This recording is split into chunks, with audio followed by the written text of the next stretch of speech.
What's that?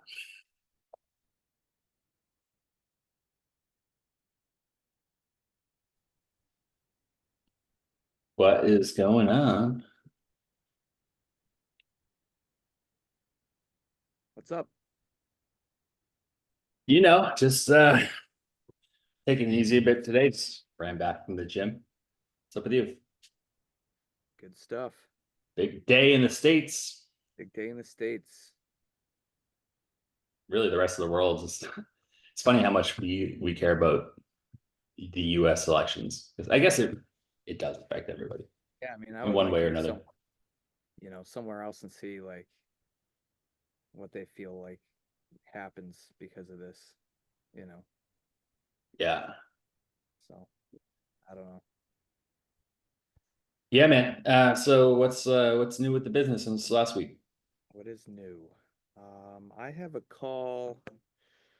I have a call on Thursday this week, I think, with somebody actually from Instagram for the very rare occasion. So Mhm.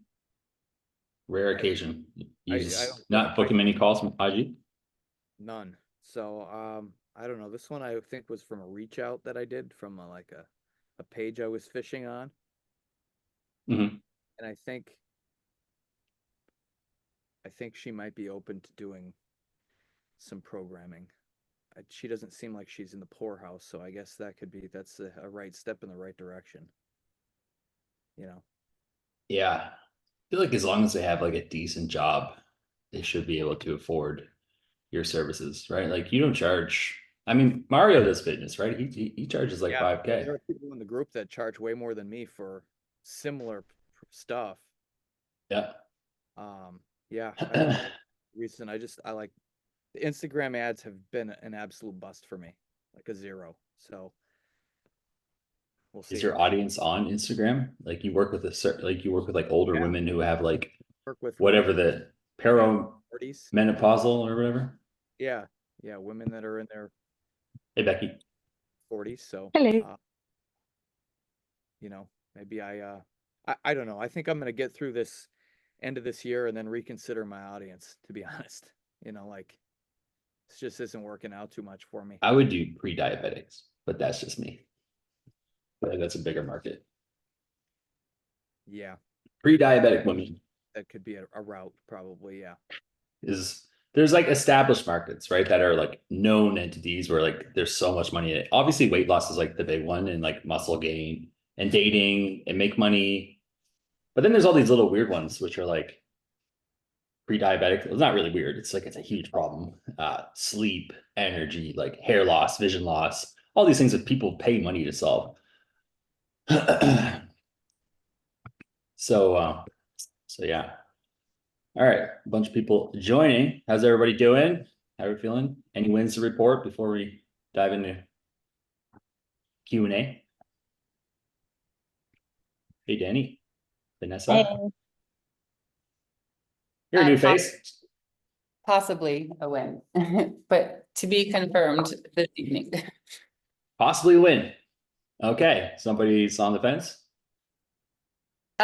She said, so I gave her the 24 hours to take advantage. She needed time to think about it. I said I could extend it for 24 hours, and so we're going to do a follow-up call this evening. But she said that she's in, but I don't believe it until they sign and put the money down. So. Yeah. Did you ask for a deposit? I did, and she, was like, oh, but I got to get the money together and look at my, so I don't know. Interesting. And maybe I didn't push enough on that, the deposit, but I don't know. I probably should have framed it as like, I think How did you frame it? I think I frame it too much as well, if you Like an option? and yeah, like they have 24 hours it's fast action. I think I just kind of default back into like, and I can send this to you for 24 hours versus like, hey, if you sign up on the call now, it's this price. Like the standard price of the program Make a is decision today on 5,500. this call. Yeah, if you make a decision today on this call, then I think I need to be more like clear about that. So it goes from 5,500 down to what? 3 something? I said, I think 3,700 pay in full, or yeah, 3,900 with payment plan. Okay, it's like 18, around 1,800 difference. Should be good enough. If somebody's interested, they should take Yeah. that. What's up, Charlotte? I just got my third sale on this dating offer. It's my 3rd week on it. Last week I only had 1 call. Of course, I no showed. So if their lead flow was cooking, I would be like crushing. But third sale, 3rd PIF for 10K, which is nice. 10K, that's insane that they're doing 10K pay in full. Yeah. 3 months, only 3 months. That's insane. It's funny, you know, this guy was like, well, like, let me, he's like, I gotta like think about it to see if it's worth it.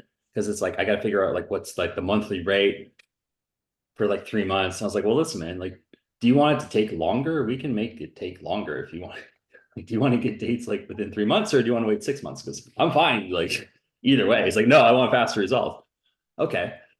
Didn't close that guy, but yeah. So anyone have some wins before we go into Q&A? Or cool things to share? It doesn't have to be like a close client. No. All right. Well, let's just who has some questions?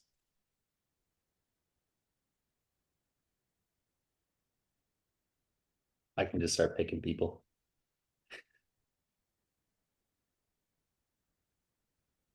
Brian, you were here first. You got anything?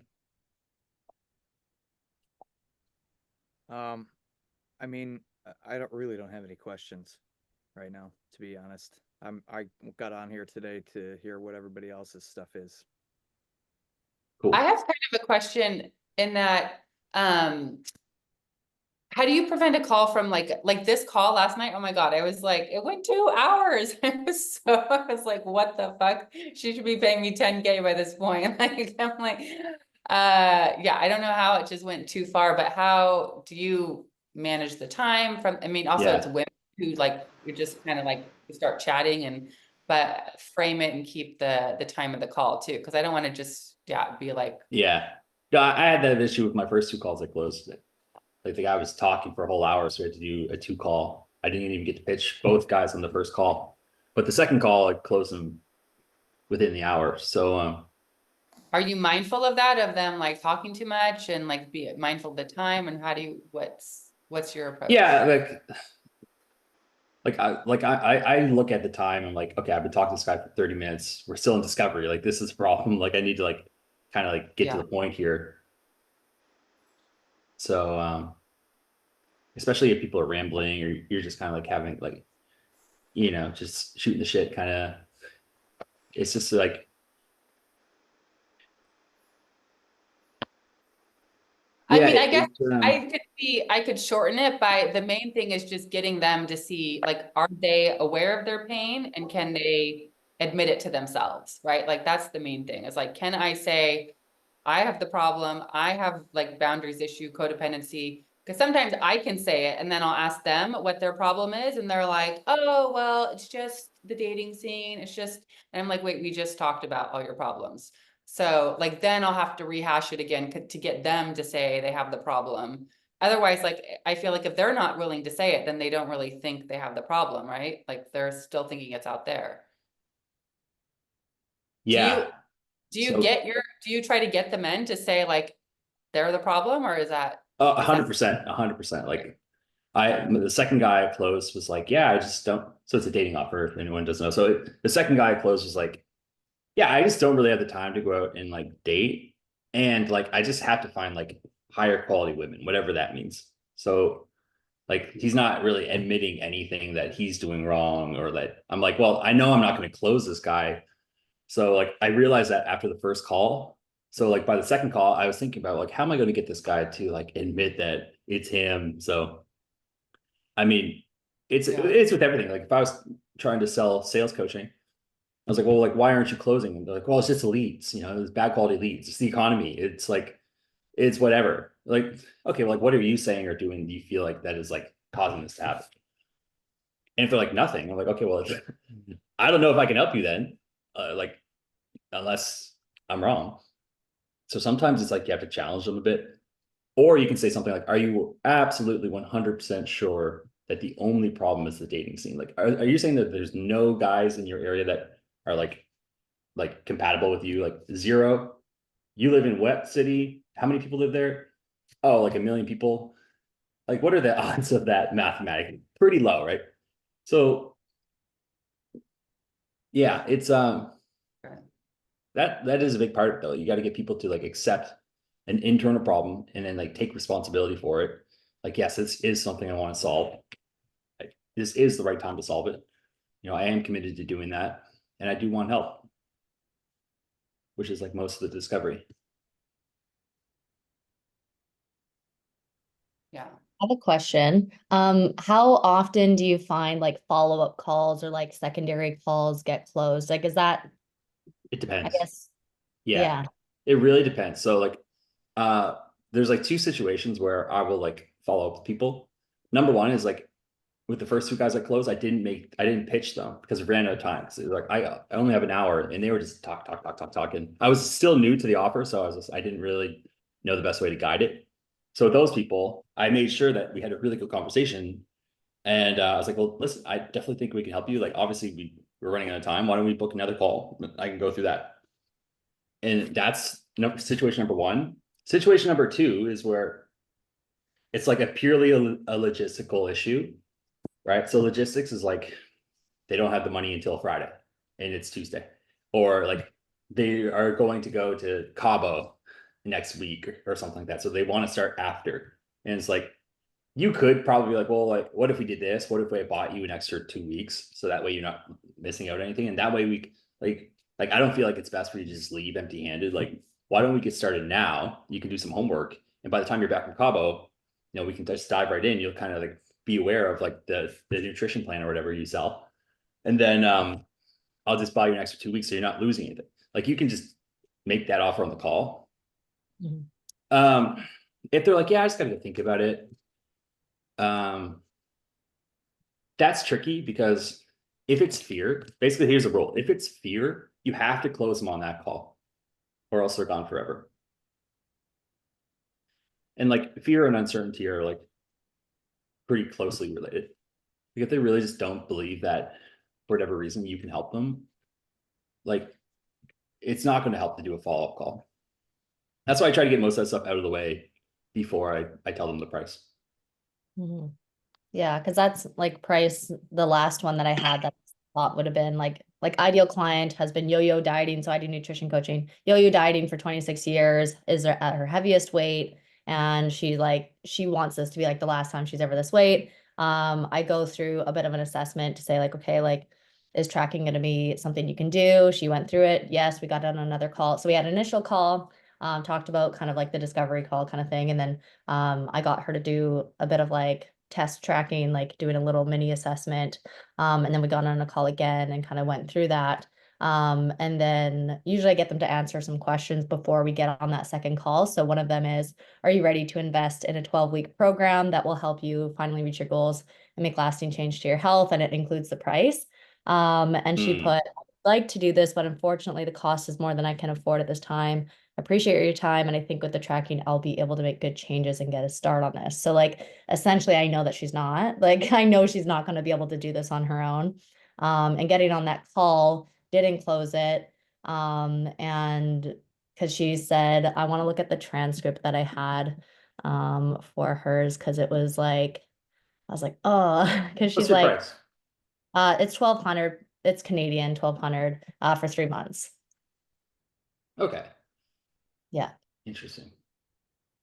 Yeah. So like really not, I would say not, like it's probably on the lower end for most coaches, I would say. So what she said essentially was Well, like like, what I would say there, rather than are you ready to, like, you never want to frame your calls like when you come to this call, you're buying something, mhm, right?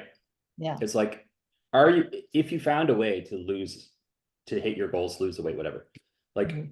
is this something that you want to solve now or like 6 months down the road? Like, or how soon would you like to solve this? Right. Okay. And Yeah. then how much funds have you set aside to solve this problem, and like just insert like your problem, like how to like get your nutrition and your weight on track. And if they're like, I set aside $50, I'm like, hey, I noticed that you put $50 here. Was that like a typo? Like, no, I only have $50. So, okay, well, like, I would probably recommend you some books or something, because like, obviously, like if we're going to work together, it's going to require customization and time and accountability and like maybe some mindset training around like getting you out of these, like you probably want to like link the yo-yo dieting to like some weird, like not some weird thing, but like some habit, like mental habit, like probably what happens is people start losing weight and they're like, oh yeah, it's working. And then they're like, I don't like this food anymore. Let me go back. Cause like, I figured it out now. And then they start gaining the weight again. They're like, oh, what the hell? Like, why is this going on? So, Okay, so maybe some like change it in the question I'm asking, and is like, are you yeah, a yes or no, and more like kind of digging into, yeah, even if they're feel like qualified. commitment. How committed are you to solving this problem? Yeah. Like if we were to work together, how committed are you to like solving this problem? Are you coachable? Like how committed and coachable are you? Like scale 1 to 10. 10 is like the most, 1 is like not at all. You could ask like that. You could say, how soon are you looking to get this problem solved? If you found a way, not even like if I showed you, it's like it's more neutral. It's like if you found a way to XYZ, how soon would you like to get started with that? Yeah. Okay. I And like that. then how much funds have you set aside to solve this problem? Is probably the simplest way to put it. Because if they say something like, well, it depends how much this costs, like that's not, no. It's like, that's not what I asked. Because if you have $5, I would probably just say like, go read this book. But if you have money for like, it's going to cost, obviously there's like food costs, there's like maybe supplements, there's training, accountability, nutrition or whatever. So it's obviously the more funds you have available, the faster we can solve the problem. Is probably how I'd frame it. Okay. Yeah. I like that. Thank you. Yeah. It was the same thing with, I used to sell this biz op program, and I would ask people like, basically the frame is like, hey, listen, there's 2 ways to grow a business. Like there's a slow way and a fast way. Right? The slow way is like doing organic outreach and like this and that and this and that. Danny, yes, she is doing 2 calls. Becky asked. It's like, anyway, there's like a slow way and fast way, right? The slow way is basically free. It just uses your time. So if you have more time than money, I would go with the slow way. And that, but if you want to grow it fast, if you, let's say they want to hit 20K per month, or like quit their job so that they can work online, whatever.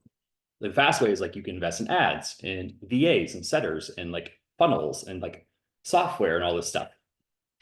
So it's like, would you rather do it slow or fast? They're like, oh, I'd rather do it fast. Okay, great.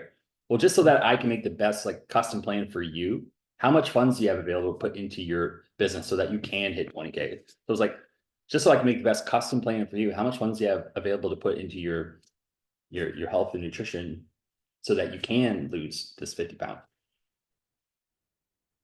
And if they say it depends, if they're like, well, it depends how much this is, I'm like, that's not what I asked. Because again, if you have $50, go like read a book, go on YouTube. If you have $5, go read a book. I can't help it. But if you have, money, then we can talk about nutrition. We can talk about this, that, this.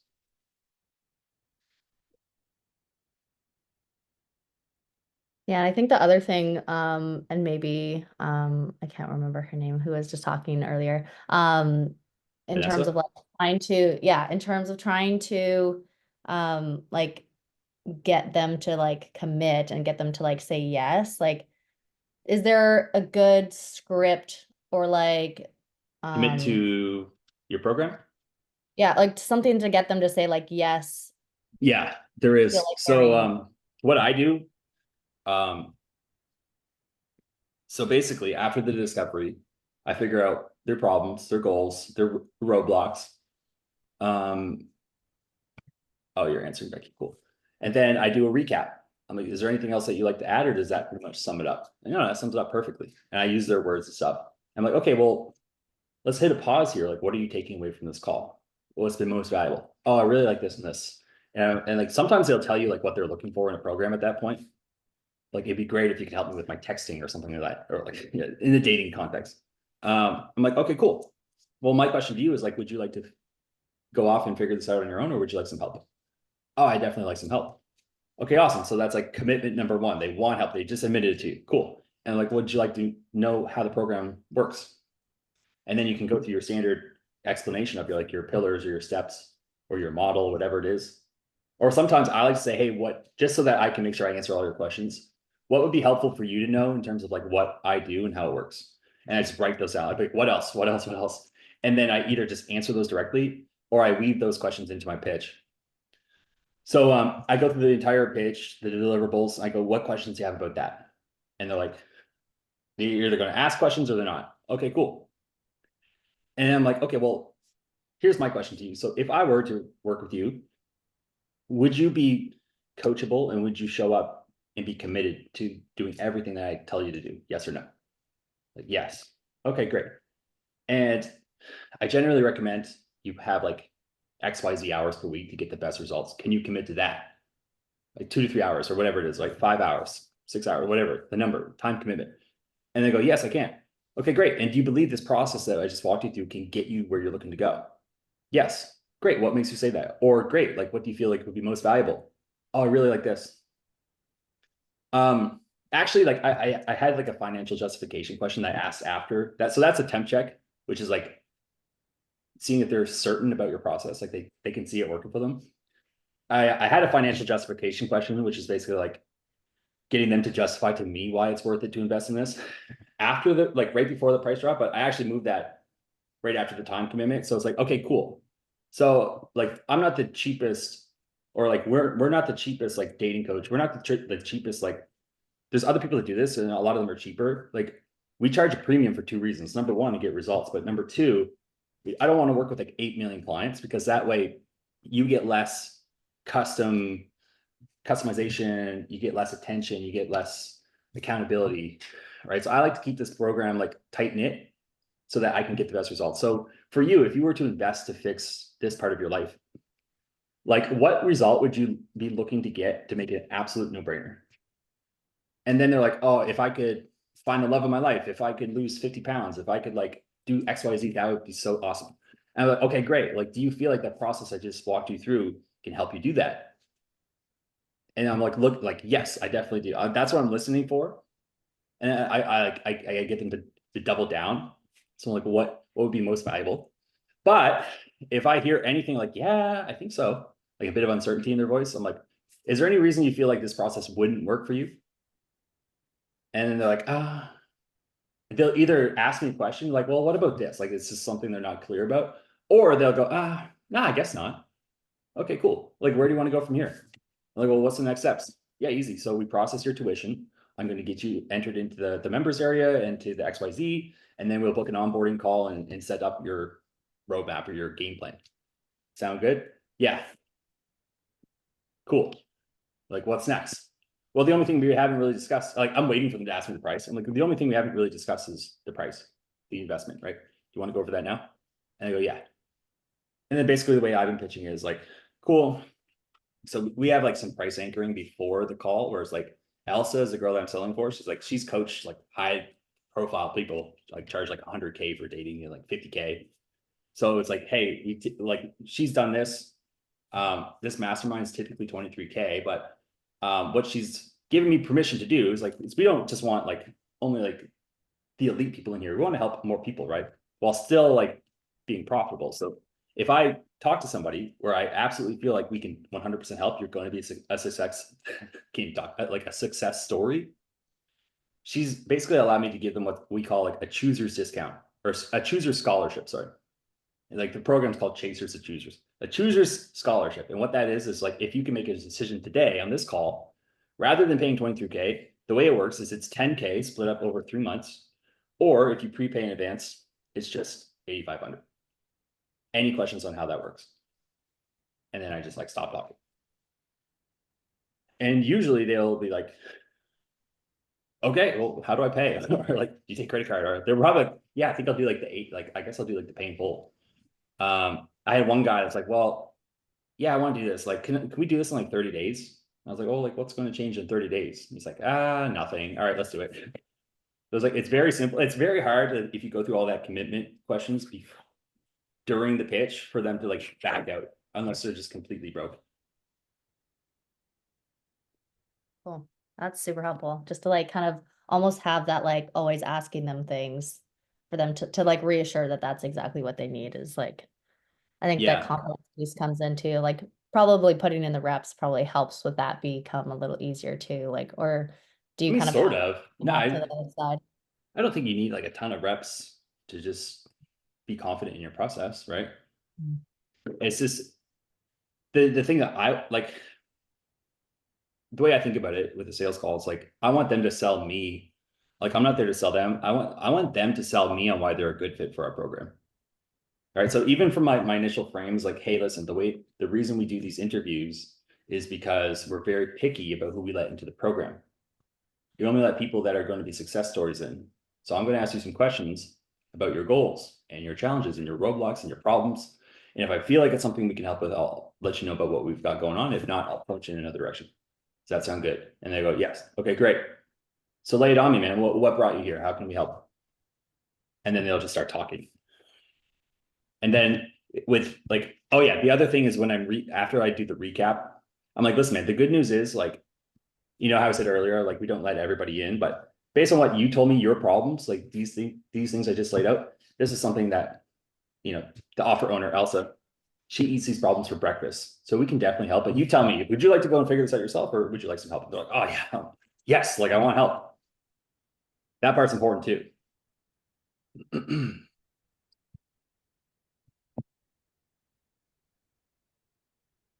It's always good. Sometimes we forget to reassure these people that you can actually help them. You just go right into the pitch. They're like, oh, by the way, they're like, well, okay, wait, they go through the whole pitch. They're like, wait, will this even work for me? Like, oh yeah, totally. Like, oh, sweet. Awesome. Yeah, even just asking, do you want help is like, that's why they're there. But you know that that's Yeah. why they're on the call It's with such you. an easy transition to the pitch. Well, listen, Yeah. like, I don't know, you tell me, like, do you want some help with this or do you want to go figure it out on yourself? Keep doing what you're doing, which you know is not working. You don't even have to say that. They're like, oh yeah, I do. Yeah. Yeah, and I think that's the problem for me anyways, is like getting from like discovery, like digging Yeah, into the there needs problems to be and a then smooth pitching. transition. Yeah. Yeah. So it's Okay. like a recap. I like to check, I call it like checking in for value and then just asking them. You know, like I kind of like reassure them. Like, yeah, based on what we said, this is something we can absolutely help with. But you tell me, do you want help with this or not? Mhm. Oh, I do. Okay, cool. Well, I can walk you through how everything works from A to Z. Or you let me know where do you want to go from here? Like, oh yeah, tell me how it works. Yeah. I like that. And like, you sold somebody when they start towards the end of the discovery, they start talking like they're already in the program. Like, oh, I can't wait for this. When I do this, it's gonna be so cool. And like they're already like seeing themselves in the program and like getting these results. You're like, oh, like my last two sales, like that was what it's like. Cool. We also have some questions. Ben, do you have any of those calls? Do you record those? It's on. I have one. I actually do have one. I can probably upload them right now while it's fresh on my mind. Um, they're audio calls. I do them on Google Meets typically, and I haven't. I'm too much of like a tech dummy to like to figure out how to I haven't been able to record figure out Google how to Meets. record on them either. Like the company that I work for, they're switching to Google Meet and I'm like, we haven't figured out how to do recordings yet, so whoops. It's not just you. Yeah, let me. I think Fathom does it, but oh my god, I just tagged it. They're uploading now. This is, I think, the Awesome. first guy I closed. Thank you. Yeah. Ben, do you always suggest people do like a fast action bonus? Because at the moment I haven't got one. I just have like a service guarantee. And everyone that I seem to close is always on the follow-up call.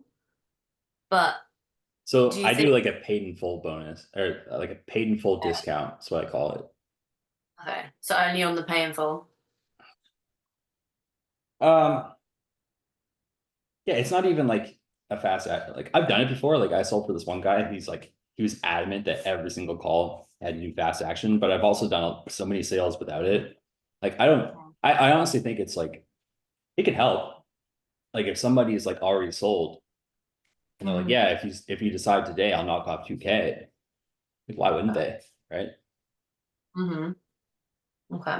When do you drop that though? Because like if I was to drop the price and then But they're like, like, yeah, it's like I do a little like a price drop. Okay, cool. So the way that it works is I found that the best clients we got the best results with, I've gotten along the best, and you know, they all had something in common. Number one, they were decisive, right? They knew right away that this is something they wanted to do. And this is how I just seen this again and again with all my successful students. So for that reason, I have like a fast action bonus where if you can decide today, rather than paying XYZ, I'll knock off Mhm. 2K. Um, something along those lines. okay, thank you. Yeah. But I also, I don't know, I also like the painful discount. Like when I first started doing this, I was selling for a different offer last year, like last June, I think it was. That company was doing like, I was the only closer, so we were doing like 150, I think 150K revenue. And then I started doing like the pay in full discount. So it was like a 9K program or 7,500 if they paid prepaid in advance. And like every single person paid it. So we then like that once I started doing that, we made 150K cash. So everyone's like, holy shit, like what is going on? Yeah, that's super good. Okay, thank you. Yeah. Yeah. What's up, Amanda? Saw your win. That's awesome. Starting the month out strong. Thank you. Yeah. So we're just going through some sales stuff. Does anyone else have some questions or anything? So I had 7 calls last month and well, technically there were 12, 12 of them, but 5 didn't show. So 7 showed, none of them closed. And I'm just wondering to myself, like, what could be my bottleneck? And I guess that's a really broad question to even ask because you're like, well, what the hell's going on? And I'm like, I don't know what the hell's going Yeah. on. Were they qualified? All 7? From what I could tell, probably 6 of the 7 were qualified. One of them wasn't qualified just because she was too hard-headed and I wouldn't have wanted to work with her anyway. So that one, she's the one that told me no. I was like, okay, cool, bye. But the other ones, to me, were qualified for what I do. I'm Mhm. wondering almost if I'm starting to undergo this mindset shift of like that I'm taking time out of my day for you kind of thing. Like this is my business and I not necessarily like an I'm better than you kind of thing. Like that's not what it is. It's Like you more value your time. yeah, like just kind of letting them Yeah. know like this It's is like, hey, this isn't like a chat. We're here to like figure out if we can help you fix this area of your life. yeah, I think I'm wondering if that's probably the biggest mindset shift that I need right now because it's not like I haven't closed sales in the past. It's more like, well, what the hell's going on right now that I'm having 7 calls in a row and none of them close. Did you change anything big last month compared to the month before, like your price or anything, your script or anything like that? Yeah, my price went up. I went from 3,000 to 4,800 and everybody, I've gotten 2 yeses, but those yeses immediately turned around and said no. Mm. Yeah, 3K to 4,800 is a good jump. Um, honestly, that's like one of the biggest things for people. And it's usually not even that like they can't afford 4,800. Usually it's more in like your head, right? I coach this guy who was like a gut health coach and he charged 3K. He would close like 80%. And we finally convinced him to raise his price, but he raised it to 5K and his closing rate was like in the trash. So I was talking to him and I was like, okay, well, like, do you believe your offer is even worth 5K? And he's like, well, I was like, there it is. Okay. Is it like, because he sells gut health, which is like a serious problem for a lot of people. Yeah. Right? Like if your gut's like, I've seen it. Like if your gut is bad, like you can't even like live your life. Like Yeah. people will pay the money, but usually it's like something we get in our own heads about. Okay. And like what happens is like when you change too many things, I mean, one, we need to act like we need attribution. So it's like, well, like what is the real reason like people aren't closing? Is ever like what well, first of all, what's the same and what's changed? Like, okay, well, like I almost not double my price, but you've increased it by like more than half. You've increased it by like 60%. Right. So when I was selling my coaching program, we stair stepped it. Like I didn't go from like initially it was like $1,500, right? And then it was like 2K and then 2,500 and then 3K. And then I think 3,800 and then 4,800. But it's not even so much about I think it's not even so much about like can they afford it is as much as like you believing that the value's there. Yeah, I think you're right, and that sucks because then it's just literally, well, that's also a good thing because then it means I change it. Yeah, like drop it to So- 42, you know, drop it to something like that. Or like, hey, it's 4,800 pay in full, or it's 4,800 split up over the duration of your program. Or if you prepay in advance, it's 3,800, so you save $1,000 or something like that. And you can do it that way. Yeah. Okay. I'll try that too. I've got some calls this week, so I will. But also like looking at your objections, like what objections came up on those 6 calls? Why didn't they buy? Like that's important. So every single one of them said price, every single one. And I Cool. tried to get past it to see like if that's actually what it was. Yeah. And And how do you do that? so like we have the conversation about finances, like we say, hey, like, are you open to having the conversation about finances and getting creative and how is this gonna work for you? The one woman who wanted to pay me in puppies, she was literally in the middle of a divorce and that was all she Puppies. had. Okay. For puppies. So that person's not qualified, but go Right. on. That's not qualified. So there was another one, the one who said no, she was financially qualified, but not a good fit vibe wise. There was one woman who she was probably financially qualified. However, her husband holds the credit card and I tried Don't you to, sell a dating offer or I sell a relationship? relationship offer. So Relation. Okay. yeah, so, but usually what happens is these women make these decisions without their husband. Like Yeah. almost every single time. She's the only one I've ever had that issue with. And so I sent her what I think was supposed to be the video that we had. Never heard a thing from her afterward. So like, okay, great. So there goes that one. Yeah, I would like the way that I would do it rather than just going right into their finances is like, okay, money aside, do you feel like this process would actually help you get to XYZ with your relationship? Yep. Yes, I do.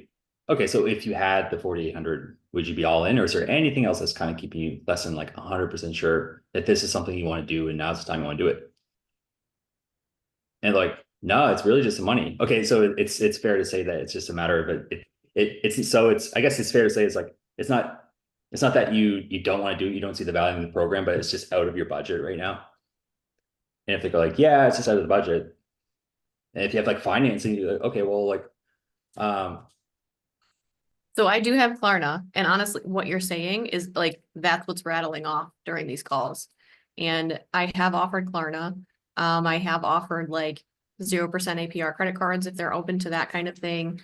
All of them are no's. And I'm like, shit, am I just like getting people on the phone that just are broke and just don't want to put this up here? So I've also started putting stuff in my stories about like pre-framing and about how like it's really important to make changes and things like that. So people can see that in the foreground, but I'm just like, yeah, the other thing too is like, sometimes it's like, is it the fact that you don't have the money or is it you don't think it's worth it?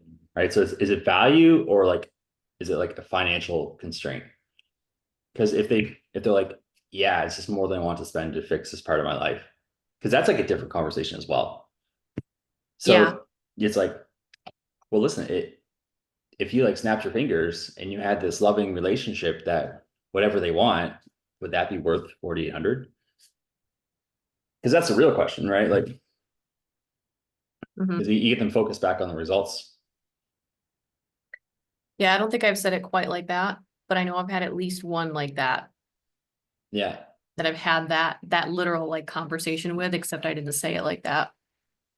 Yeah. It's like, well, if like, would it be worth 4,800 to have like this XYZ type of relationship?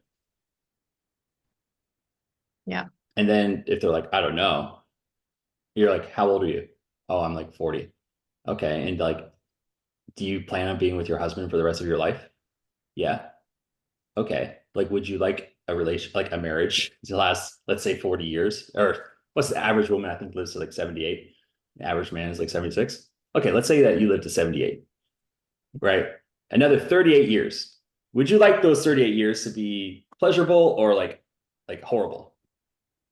Well, like pleasurable, I guess. I would like to, right. So like would it be worth it to invest to enjoy the rest of your life?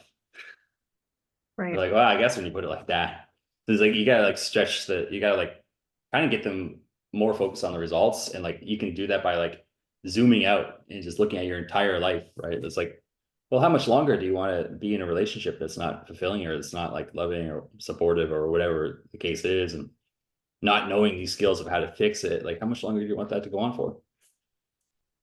Yeah.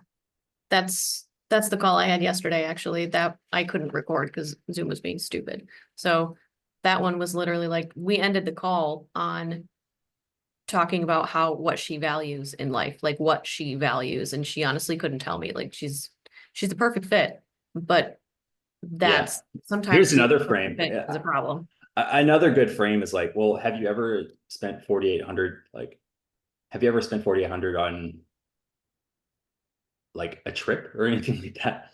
Have you ever been on a vacation somewhere? Like, what's the most you've ever spent on like a vacation? Oh, I went to Italy. It was like 7 grand. Okay, how long did you go for? Ah, like 10 days. Okay, was it worth it? Yeah. Why? Oh, it's fun. It was a great relationship. I had a lot of fun. It was enjoyable, great memories. Okay, so what we're talking about here is like if you were willing to spend that kind of money for 10 days, what we're really talking about here is spending less money than that for something where you can get the same experiences from your relationship for the rest of your life. You know what I Yeah. mean? Would that be worth it at that point? Yeah. Okay. So I guess like, what are you afraid of like happening here? Yeah. Yeah, that too. Like, what are you afraid of happening? Yeah. Yeah. Okay. Thank you. Yeah. And then, yeah, we always kind of want to like figure out what's the actual issue because sometimes we just guess. I kind of like those either or questions. So is it more the case that you don't have 4,800 and you have to go and come up with it? Or is it the case that maybe you do have access to it, but you're not 100% sure that this is something you want to do?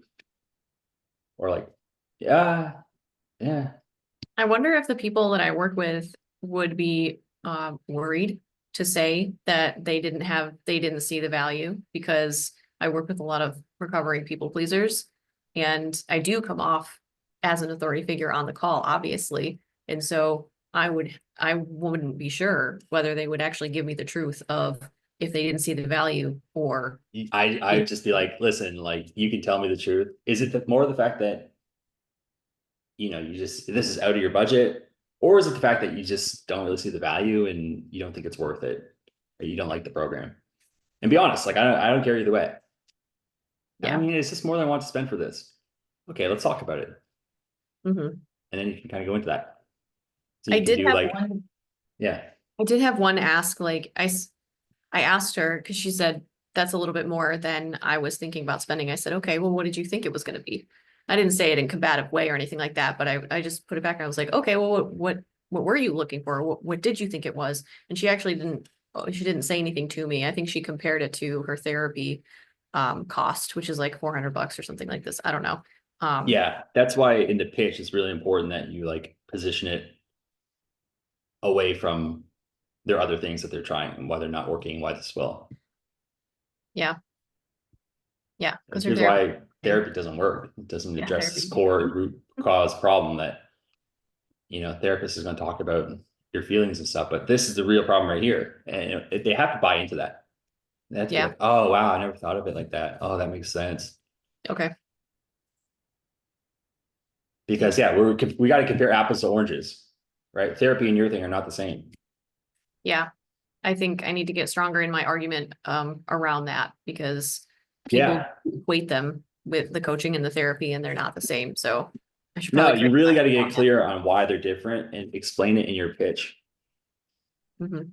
right? Okay. Like, I always think of like when I'm talking to people and I'm asking discovery questions, like I know what problems we solve really well, right? Like I know the philosophy of the owner and like the way that she thinks. And when guys are telling me certain things, I'm like, okay, this part of our offer solves this part of our offer solves that.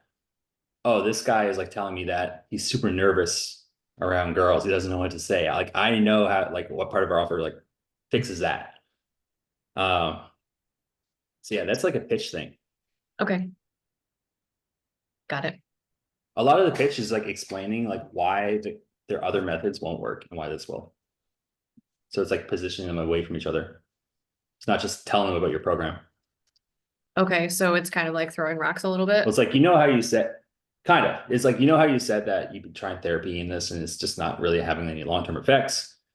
Well, the reason why that is because like XYZ, like, you know, like here's the root cause. Like, I don't even know. Like I have to like sit down and figure out what it is that you offer and stuff. But Yeah. yeah, that's an important part of the pitch. And it's super helpful for you to just get clear, like for everyone to get clear on this stuff. Cause like we always kind of like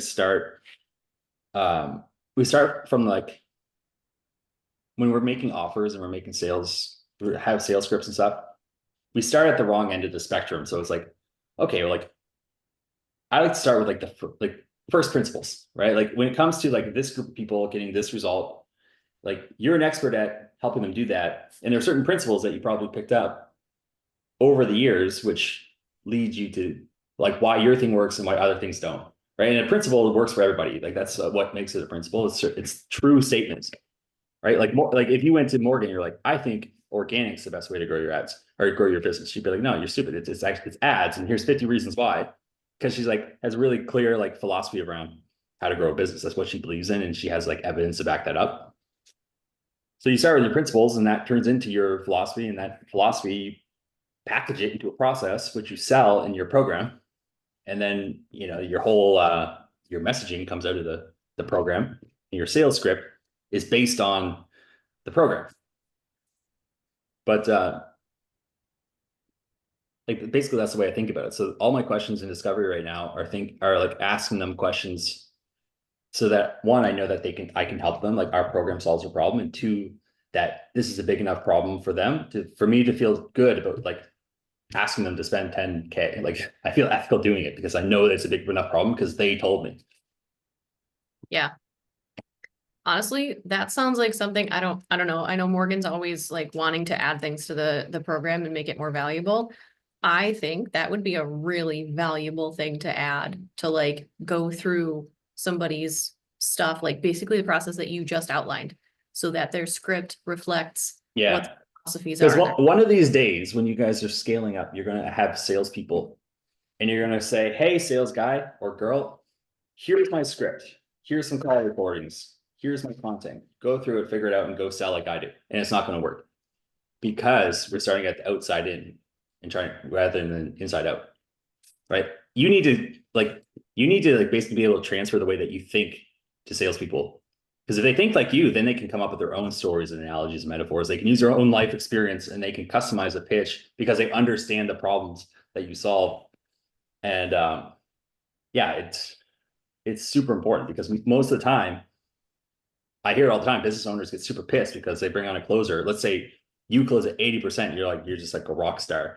But the best closers will typically only close at 40%, like half of you, right? They don't have the same level of conviction. They don't think the same way as you. They're just going off the script and trying to memorize stuff. They don't really understand the thought process behind it, why it works, why you do it this way.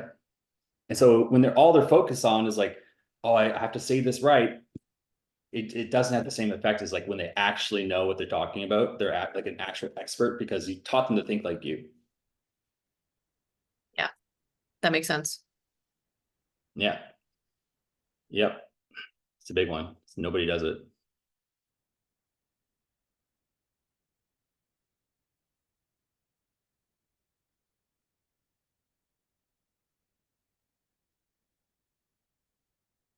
But here's my financing thing, because I like whatever they say. Let's say that you know, like, yeah, I just want to do this out of the budget. I'm like, okay, cool. So 4,800 upfront will be out of your budget right now. Got it. So one of our really popular options is like some of our clients who want to save that like liquid capital to maybe like go on dates or something with their husband or whatever. I like to go with one of our lending partners who offer tuition assistance. So with that option, you typically charge a bit more for financing, so it is 6K. However, there's no early payoff penalty, and these monthly payments are usually around X to Y, whatever it is. It just depends on your credit. Many times, if you have credit over 700, you pay nothing out of pocket for the first 30 days. Do you think something like that would help you? Yeah, cool. It only takes about 5 minutes. You want to go through that now? Yeah, sure. So I actually did offer Klarna to the one who said yes. And the reason it didn't work is because there was like an $800 down payment. And I was like, oh, I did not realize that Klarna required a down payment for people. I guess it may have been her credit or something like this, but I was flabbergasted. Yeah, we use Cope Cart, and there's 3 different options it gives: PayPal, Pay Later, and Klarna. And they can kind of pick, see which one gives them the best option. What is it? Cope, Cart. like cope as in like a coping mechanism? Coping, yeah. Okay. Exactly. Like I'll show you.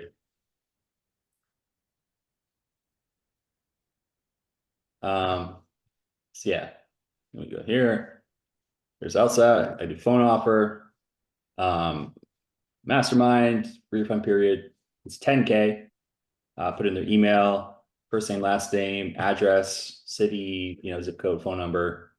It's also important that if they moved recently, you ask them. So it's like, hey, have you moved within the past year? Yeah, because sometimes these credit card companies check your last address that they have on file. I'm like, what? Oh, like, anyway, I go through it all. I do send form. I check this, and then I text them a link, and they go through it. I'm like, listen, here's the way it works.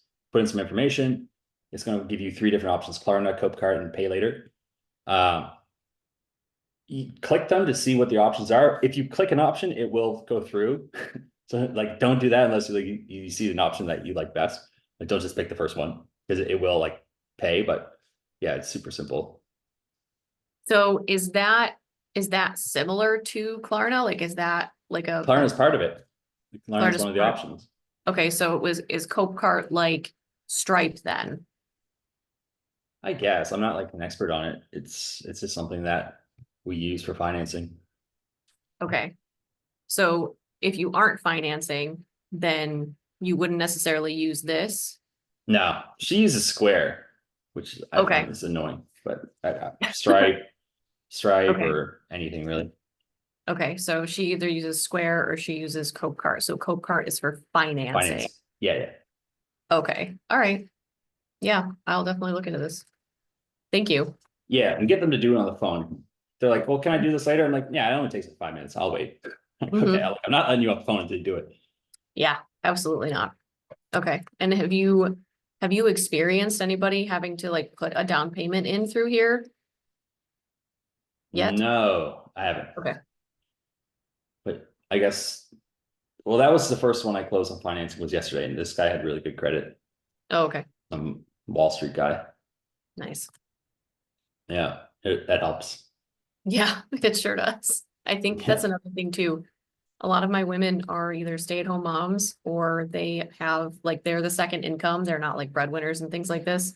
So Yeah. it's So becomes a if struggle. that's the case, if it's like a stay-at-home mom or someone who's going to have to go to her husband, it's like, I would try to get the husband on at the beginning of the Yeah. call, if not reschedule. Like, listen, why don't we have both of you on? If you know, this call's about you both anyway. Like, I don't want him to be out of the loop. You guys should be on the same page. And obviously Yeah. that way, if you do want to do this, you're not going to have to go and ask his permission, right? Like, you can just make a decision at the end of the call. I was thinking about putting that in the application because of Yeah. the work that I do. Is there but anyone else that needs to be here in order for you to make a decision today? I guess I've been Make asking sure that on they're the call. here. Yeah, I've been asking on the call and they're always like, oh no, I can make the decision myself. And then it's like, And then well, what do at the you- end, they're like, oh, it's more than I thought. I'll have to go ask. It's like, you got to call them. I was like, well, earlier you said, like 20 minutes ago, you said that you can make the decision yourself. Like, what Yeah. changed? Yeah. Oh, it's just more than I thought it would be. Yeah. So you always want to kind of ask questions like, okay, cool. If your husband was here, would we be all in, or is there anything else that's keeping you less than 100% sure that this is something you even want to do?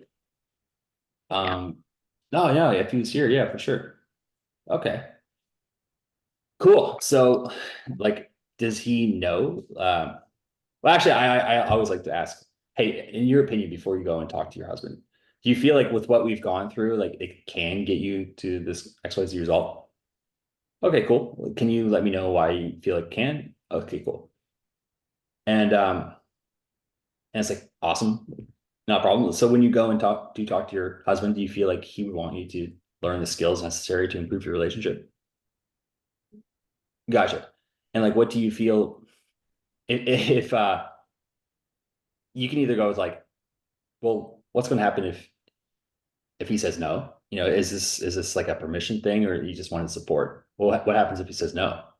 Like, I don't know, right? Um, and then you could probably ask, well, gotcha. Like when you do talk to him, what do you feel like might be some of his concerns or something like this? And usually it's going to be money.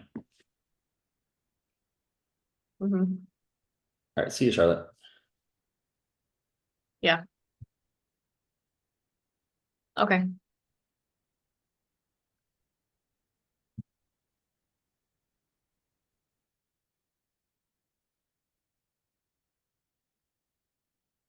But yeah, usually that's the case. Like if it's something they want to do it enough, like I don't know. I feel like most people just pull the trigger. That's how I would do it. Like whenever I was like with my girlfriend before, I would never be like, oh, I got to go ask her. Like it's my business. I'm not going to ask her if I can go spend my money like to grow the business. Yeah, so that's where it's different when it comes to women in that dynamic. Like as a man, you absolutely probably would not speak to your husband, your girlfriend or whatever.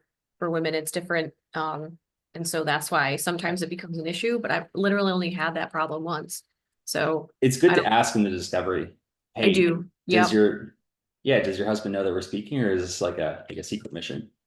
No, he knows. Okay, is he supportive of you like learning the skills you need to fix this part of your relationship? Oh yeah, he is. Awesome. Oh, that's great. That sounds like a healthy relationship, by the way. Somewhat. If Like, he's yeah, not, I was like, oh, okay. Well, like let's say that you do want to do this. Are you gonna have to go and talk to him? Yeah, like what happens if he says no? You can do that before the pitch too. mhm. I was like, well, I do feel like I can help you, but why don't we get him and you on the call at the same time? That way you can both be on the same page in terms of like what we'll be doing together. And he can ask any questions. And then, that way we won't have to do this like telephone game, right? Because here's what's going to happen. Like I'm going to explain how everything works and I'm going to tell you the price and you're going to go, okay, cool. You're going to go to him and be like, hey, this random Instagram girl jumped on a call with me. She wants me to pay 4,800 and it's going to help our relationship. He's going to be like, No. hell no. You Yeah. know? It's like I used to use this frame. It's like to guys usually, but it's like, hey, have you ever seen like your dream car and you want to buy it? It's like you go back to your wife and you're like, babe, I saw this awesome car. I love it. It's 40 grand. Can we get it? She's like, no way. But if you're like, oh my God, I've seen this car. I want it ever since I was a little kid. It's a perfect car. It's only 40K and I could sell this other one. And so like I really, really want to get it. It's just like giving them a bit more information to work with, like helping them kind of like sell it in a way where it's not just like, hey, this random person wants me to give them a bunch of money. Can we do it? It's like, obviously not. Like, hey, I met this woman and she's like an expert in relationships. And I really think if I worked with her, it would really help us in these areas, having more romance and sex and whatever the hell they want. And just like, kind of like reigniting the spark or whatever the heck they were going to say. And I really think it's going to be worth it. I want to do it, but I want to make sure that you're on board. What do you think? Like, oh yeah, if you want to do it, cool. Yeah, and that makes sense. I know that most of the time people, they are making the decision on their own. I have a lot of women who aren't married that are in relationships and therefore their finances aren't together. So it's just them and they don't have that issue. But it's more so the issue of is this really finances or Yeah. is it just fear? Yeah. That's why I usually say like, so,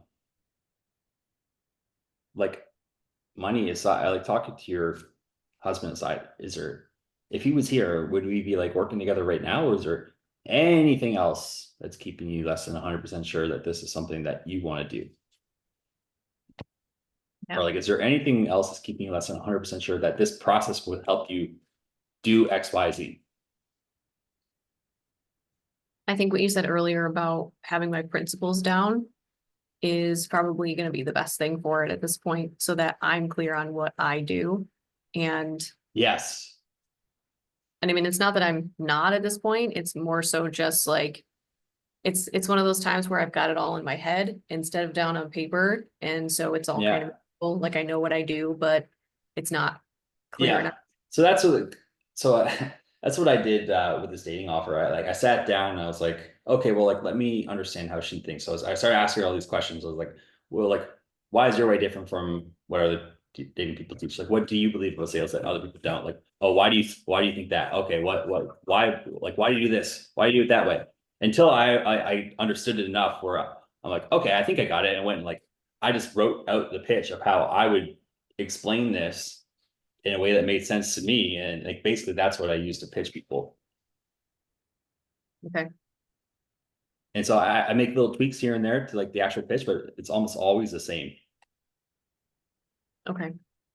Yeah, because I want to say that I'm also talking too much, which I go back and forth. Sometimes I don't talk enough, sometimes I talk too much. So I think that's going to be solved when it comes down to like the clarity that I have in, behind the scenes. Yeah.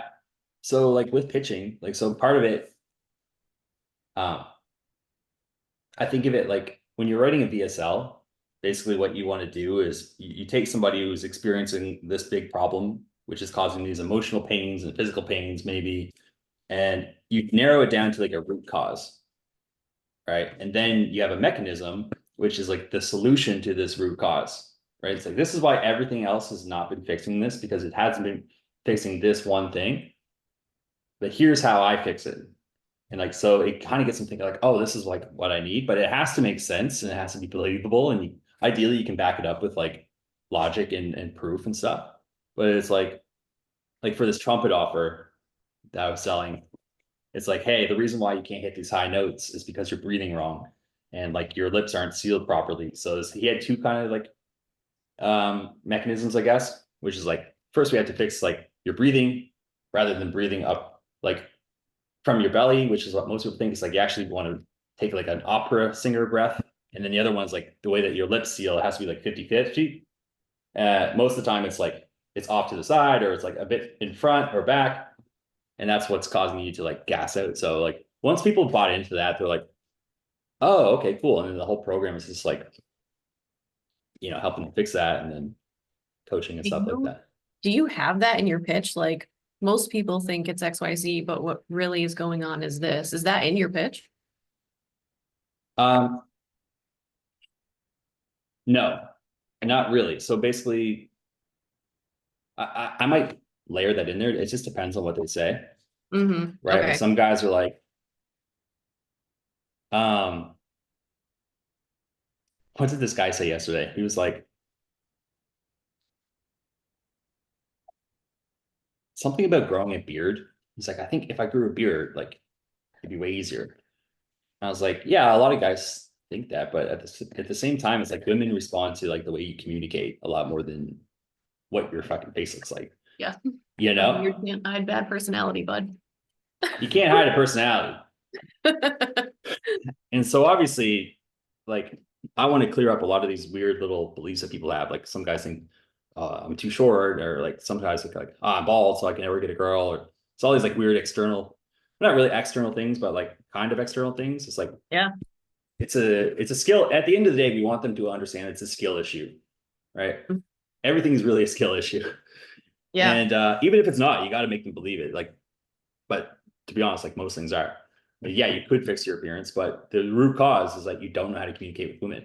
Like, especially like a lot of these guys will go on dates with like girls. They'll go on dates with girls that they're not really that into, But when they go on a date with a girl that they find really attractive, like they get all in their head, over analytical, they freeze up, they come across too aggressive, or like too like weird, or like they should make a move. Usually like with another girl, they have no problems, but with this type of girl, they're like, oh, like I don't even know if she likes me. And they have so much weird head trash. It's like, well, our whole program is like, it's like all the coaches are women. So one, like you're gonna get honest feedback from a woman about what you should fix, which most guys never ever get. Usually you go on a date and the girl doesn't like you, you're like, yeah, I'm just not feeling it, or she ghosts or something. So Yeah. you're gonna figure out where you're at right now. Like we have this like mating value score, which is these 5 principles that apparently are universally attractive. So we're gonna figure out where you're at right now. You know, we're gonna improve the weaknesses, and that alone is gonna help. And then from there, it's a matter of like, I explain it like, but you got to know like what to say and how to say it and stuff, which is like technique stuff. But really, the way I explain it, it's like there's like 4 levels of competence, right?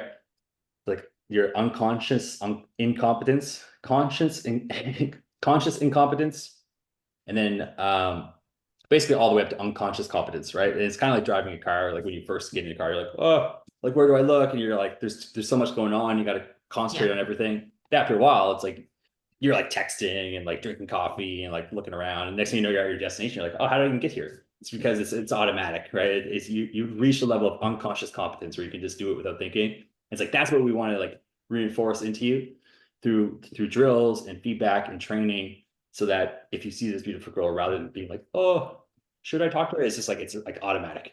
That's what I like pitch to you guys. They're like, oh, that makes sense. Like, yeah, that's perfect. And usually I'm just doing a lot of like whatever they say their problems are, like I'm like tying that in, right? Okay. Like they're like, oh yeah, this guy's like, I just want to get out of my shell. I run out of things to say. I'm getting in the friend zone.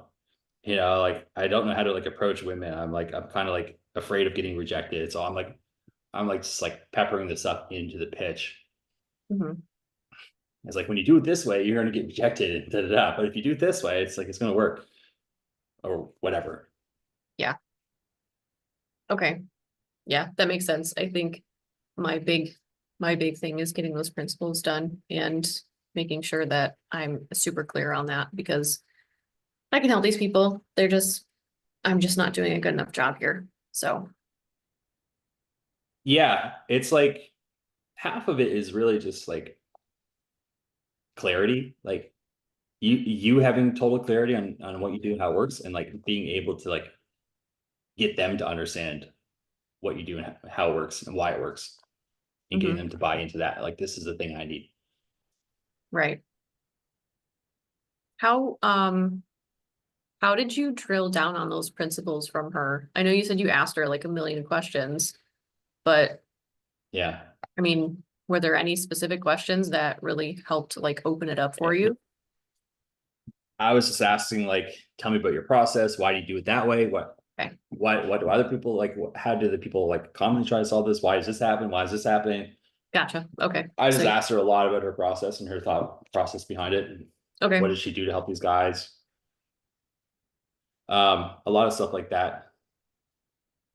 Okay. Yeah, that's not as helpful as I wanted it to be, but that's okay. That's not you. That's me. Okay. Yeah, I mean, no, you really just start off with like, what are all the things that go into them like fixing this problem? Yep. Yeah, like give me an example. Like what is it that you sell?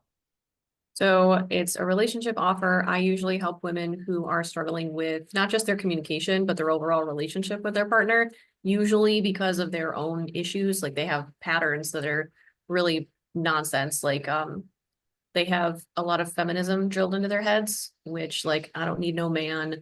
I don't need to control me. They're a lot of times they're vying for alpha in the situation, and they can't see their partner's side. They don't know how to empathize with them. They're both trying to be in control when only one of them can really be in control. They don't know how to talk to each other.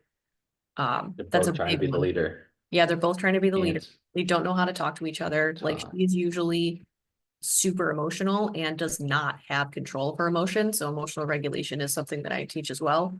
Okay, so what's the first pillar of your thing? So my first pillar is how they think. Okay. So we talk a lot about mindset, how they think, the questions they ask, that deals with a lot of their communication before it even comes out of their mouth. So Okay. So what are the problems with like how they think? they usually How's that affecting their communication and all this stuff? so there's a lack of self-awareness that we have to address because they're not seeing the patterns that are happening. And so we have to bring light to how those patterns are playing out. And so we go through like this 5-stage thing where it's like, okay, what has happened in the past? Identify it, observe it. Is this what you want? And if it's not, then what do you want instead? Mm-hmm. So self-awareness is probably like the biggest thing that we go through. And once they become more self-aware, they usually have a lot of clicks that happen. And they start to realize Why aren't they self-aware now?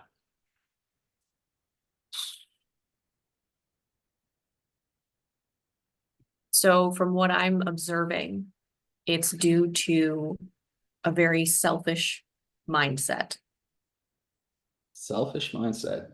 Yes. Explain a bit, elaborate on that. So when I say selfish mindset, I mean they're coming into a relationship asking what's in it for me. That's what we're talking about throughout life is what's in it for me. Yeah. Instead Okay. of how can they give? Interesting. What's in it for me? And obviously they're just looking to, when it's all what's in it for me, you're doing what? You're just seeing what you can take. Yes. Take. It's very much a take situation and they don't realize that that's what it is. Mm-hmm. And how does it feel when you're in a relationship with someone who just wants to take and never give? Exactly. Not good. Yeah. And what did they try? You said they tried therapy. Why doesn't therapy work? So therapy to me doesn't work because it usually just turns into a vent session. They're just like, oh, all these things are happening in my relationship and I don't like it and he needs to change this. And sometimes the therapist can give them a different perspective, but the patterns themselves aren't eradicated because the root isn't solved because they don't see the selfishness that is causing the problem to begin with. So it's the therapy doesn't dig down deep enough. And once they do like hit something, it takes way too long to change anything. So like the strategies aren't there, the activities aren't there. I do like literal physical activities. A lot of the emotion, a lot of the resentment and problems lies within the body itself. And so if you don't literally exercise them out, then they're going to stay. And there's also a component of like, if you're talking to your partner and you're constantly triggered, where does that trigger live? If you can't physically pinpoint it, then you're not going to be able to overcome it in the future. Yep. Suck emotions. And therapy doesn't do that. Okay, so the first thing is really like pattern recognition, understanding, the root cause of these behaviors and these fights, and you get triggered, why it's happening, right? Typically, therapy is only a venting session where you feel good for the moment, but the patterns keep repeating, and they're never really solving the deeper issues. So it's why the therapist business model works. It's because they have lifelong clients. My business model is like, I want to fix a problem so that you don't have to keep working with me forever. Yeah. And so the second thing is releasing the triggers, or is it something else? So releasing the patterns, releasing the selfishness and being able to not necessarily become selfless. That's not what it's about. It's about balancing the scale. It's about understanding where it's okay to take and where you should be giving more, where this person, where you should be thinking about how can I enhance this person's life? That's why you're in a relationship. You are not there to take, you are there to be like, who do I need to become to make this person's life more, I don't know, enhanced. I lost my words. Okay. That's the second thing. I think it makes more sense for that to be like the third thing, but that's just my opinion. Because if you're talking about pattern recognition, like, okay, you have these patterns that keep coming up, which the way that you think, it's causing you to have these fights and to like be combative and for relationships to fail. Oh, Right. I'm sorry. Sorry to interrupt you. So the first thing was how we think. The second one is how we speak. So I'm sorry, I didn't understand that. So the first one's how we think, the second one's how we speak, and how we speak matters because, you know, you think and then it comes out of your mouth. And it's not just the words that you say, it's the tone, it's your body language, it's the questions you ask, it's how you listen. Okay, so the second one, how we speak, is absolutely like where your communication issues are. It's like, are we listening to understand or are we listening to Respond. to respond? Yeah. And that's where most people are. They listen to respond. When they're in a fight, they don't care about what the other person is saying. They They cherry want to pick. prove their point. They want to prove their point. What ends up happening is a lot of women will go into straw man arguments because they'll pick out one thing that they heard and then they'll go on a tangent about it when it is I know completely. what happened for me.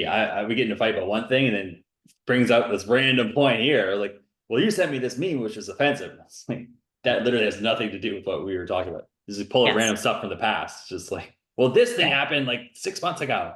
I'm like, okay, like what the, okay. It's like, well, you never helped me wash the dishes that one time. Yes. Okay, like we're talking about like this thing here though, which is completely different. Okay. Staying on the topic is difficult. So yeah, so the second one is how we speak. And the third one is how we act, which is extremely important because that's where the rubber meets the road. That's where we take what we think and how we speak and we put it into action, whether we're in the conversation, whether we're doing little things for them, whether we're learning about them and how they want to be loved. Those are the actions, which many people, they just don't know to do.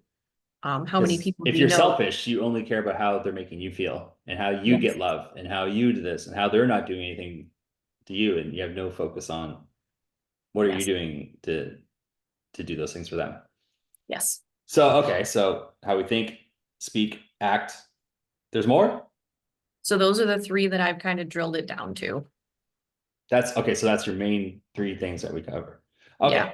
If I was pitching this, I'd be like, okay, cool. So you're probably going to want this, write this down. So the first thing that we need to do is pattern recognition. There's three types of patterns. First one is how you think, how you speak, and how you act.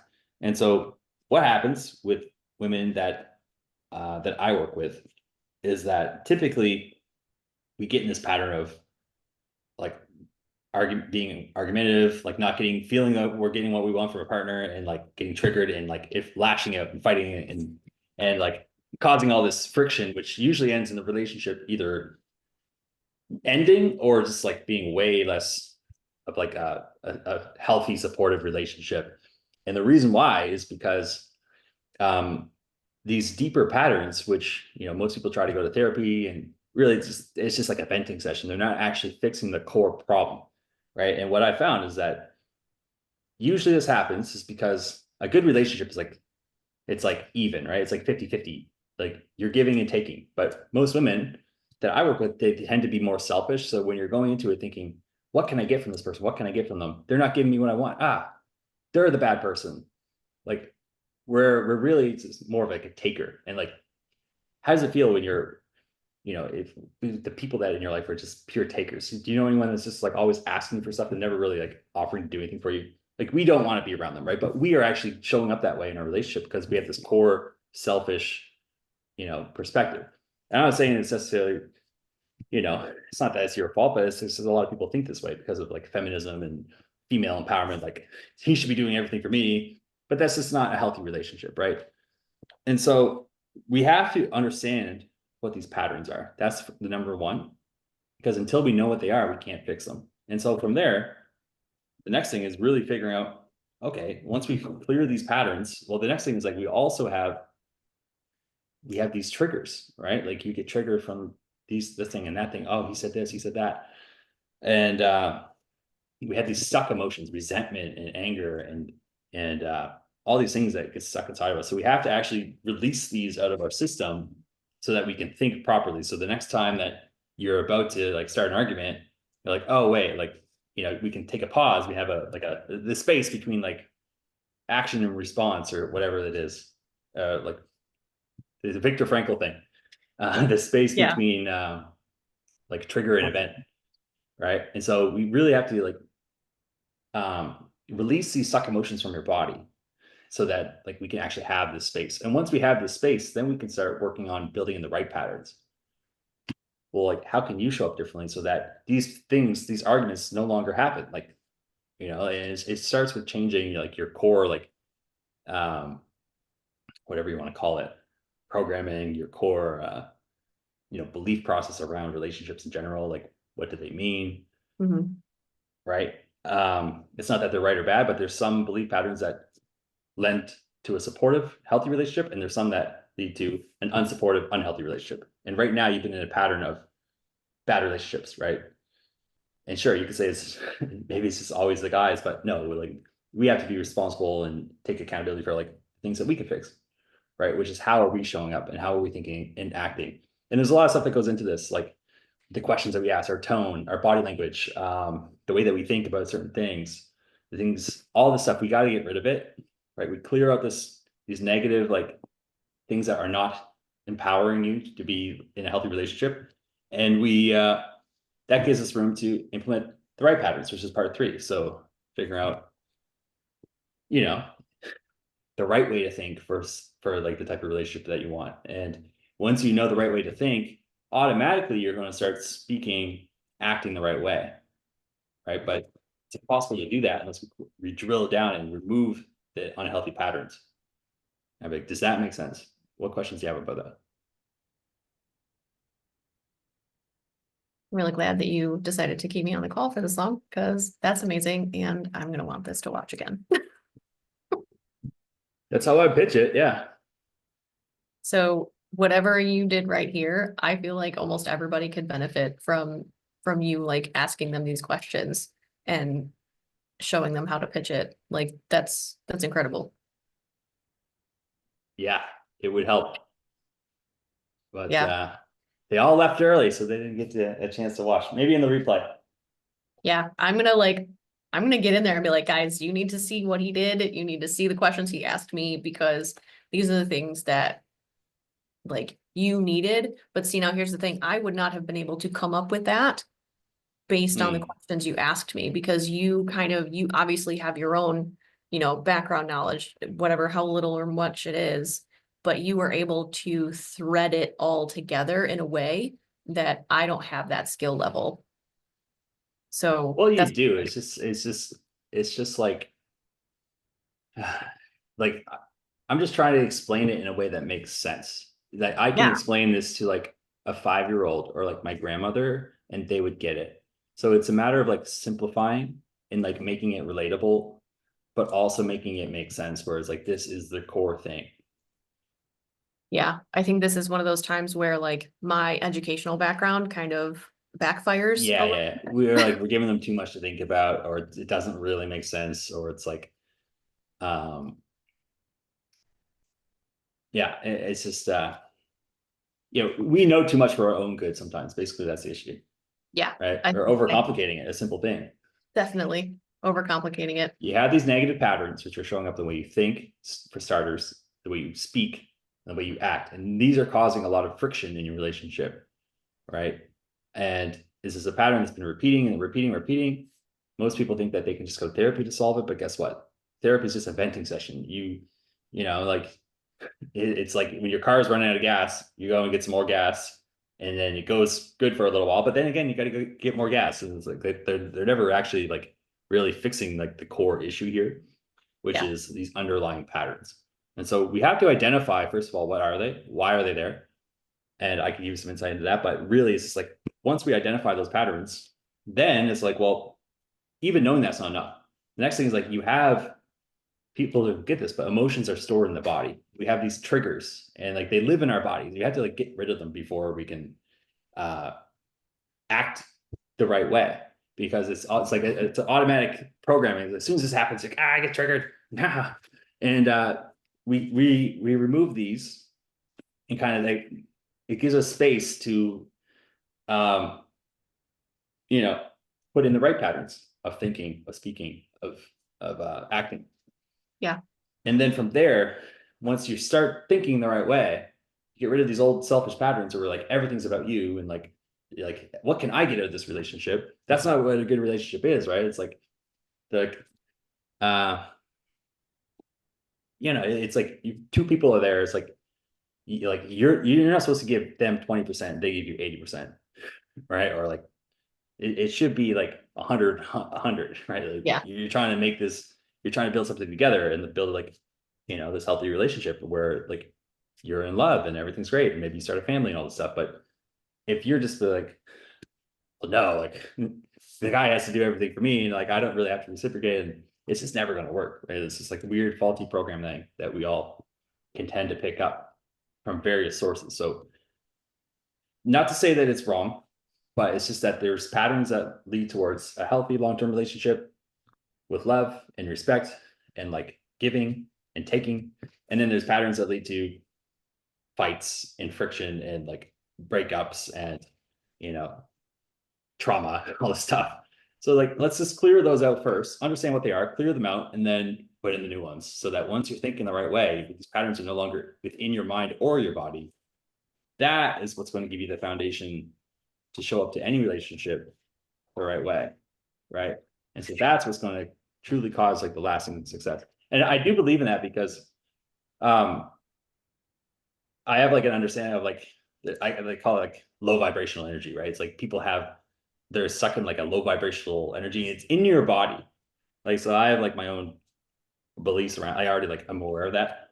Mhm. And so it's like there's like two things. It's like a lot of people will do like affirmations and like vision work and stuff to like try to like elevate their frequency or whatever and try to like think bigger. But they have these low vibrational patterns that suck, like it's like a balloon starts taking off, but it has like ropes. And it's like boom, it pulls you back down. So you got to clear that out first. And then you do the other stuff and it kind of like you take off. Yeah. Shit, man, why do I sign up? Yeah. Like, no wonder you're That'll be fucking 5K. Yeah, that'll be 5K. Yeah. Yeah. Okay. I guess my last question for you is, have you ever read Never Split the Difference? Yeah. It's Okay. funny because the girl that I sell for, I listen to her calls and she's like a huge Chris Voss fan. And all of her calls is just mirroring and labeling and like asking like no-based questions. It's actually kind of annoying, but it works for her. Like it really works. See, The whole thing is just like just to finish this thought because it's important. Like part of the discovery is like you're building trust with them. And the way that you build trust is first of all by creating comfort. And comfort comes when you feel like this person understands me, right? They're asking good questions, they're listening, they're asking insightful questions. They're like, they actually care, they're not just following a script. Like, I can let down my guard now. I trust them enough that like I can open up, be vulnerable. And when people open up, then they can go deeper and start feeling like they can get to the good stuff, you can ask the hard-hitting questions and you have that authority to lead them because they trust you now. yeah. Okay. Yeah, I read that. I read that book as well. It actually helped me negotiate a raise in my current job. So it was a good book. And I feel Nice. like, yeah, it was great. And I feel like it would probably be a good read to go through again because Mhm. so many gems in it. But the fact that you said your person is like using that basically to sell on her calls, that's incredible. And I'm like, shit, how can how I need to go back through and take Yeah. notes and It is like no script. Like if we were to role play, I could do it her way. So it's like, hey, like what brought you to the call? Like how can I possibly potentially help? And like, oh well, I'm just like having trouble with dating and stuff. Trouble with dating? Yeah. I mean, my last relationship. Da, da, da, da, da, da, da. Oh, it sounds like you're kind of like, I don't know. It's like that. and so It he's sounds been like you're kind of just like attracting the wrong women. Yeah, and it's super annoying. Mhm. And like I'm just frustrated all the time. Oh, you're frustrated? Yeah. Well, it's Yeah. like that. Okay. See, like, are dudes just more reserved on their calls? Because I get women on my calls and they're just like, let me pour out my entire life story in front of you. And I'm like, well, shit, thanks, honey. But like, this wasn't all what I needed. So I guess maybe I need to interrupt more with them. Yeah, you have to interrupt if it's going off topic. Guys are not no, not on this dating offer. They'll tell me everything. Okay.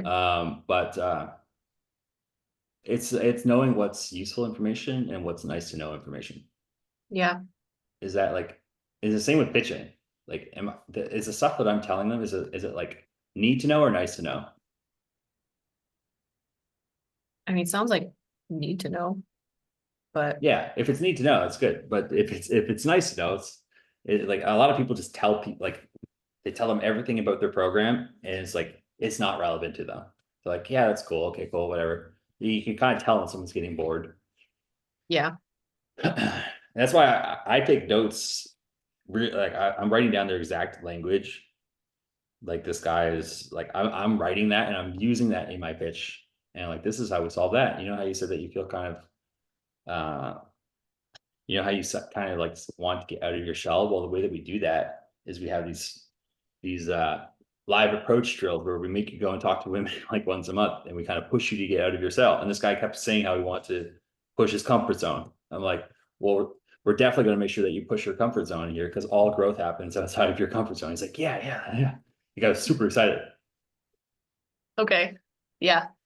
Yeah. Yeah, That if makes, they're telling you their whole story though, it's just like, okay, cool. Like you just want to like pause them and be like, hey, thanks for sharing that. I'm curious about this though. You said something there, like you said that this is happening. Can you tell me more about that? Mhm. Oh, yeah.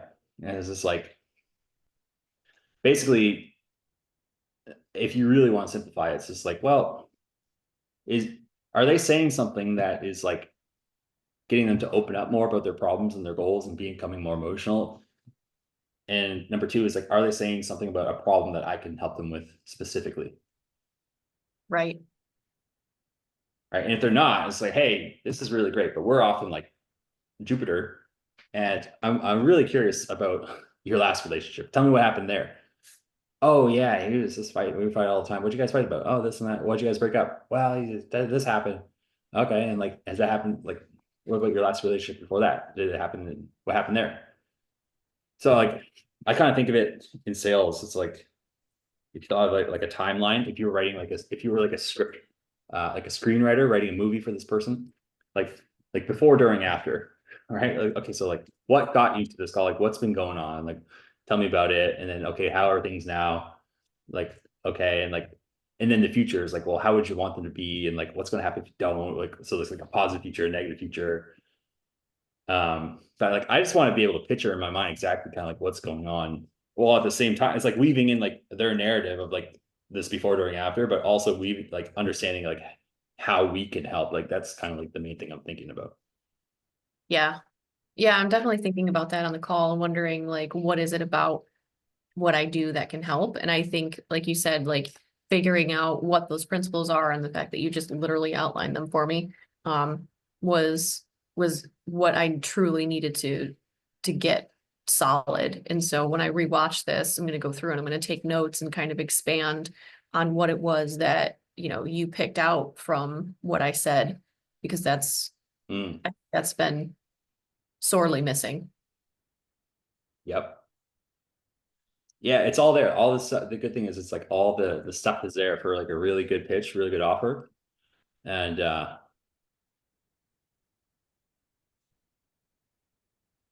random people messaging me. Anyway, yeah, it's all there though. So it's like, that's a good thing. It's like these people are, I think like the way that you explain, again, it's so much back down to clarity, giving them the clarity of understanding why are these problems happening, like the core root cause problem, right? Like if I have a bullet wound and I keep putting a band-aid on it and I'm like, why does it keep bleeding? Maybe I need a better band-aid. It's like, no, we got to take the bullet out and like like sew it up and stuff, right? And Okay. like that's how like the pitch kind of needs to be. And Yeah. like usually they'd be like, wow, I never thought about that. Oh, that makes so much sense. Oh, this is like, yeah, like throughout the pitch, like typically when you're doing it right, they'll like stop and be like, start asking all these questions about it, like, oh my God, this and this and this. Or they'll just start talking like, wow, like I never like thought about this, and they'll just get all excited and stuff when you're doing it right. Yeah. That's happened on a few calls. I don't think it's happened recently, but maybe. Actually, the one yes that I got, and then her finances just flew out from under her. That was Yeah. hard. But Yeah, yeah, the thing is okay. just like making that all your calls, and the people that have the money will have the money and you can close them. And then there's people that don't have the money, they don't have the money. So it's like, if you are getting people that are completely bought in, the only thing is that they literally just, they can't afford it no matter what you try. It's like, I would still count that as a win because there's nothing else you can do.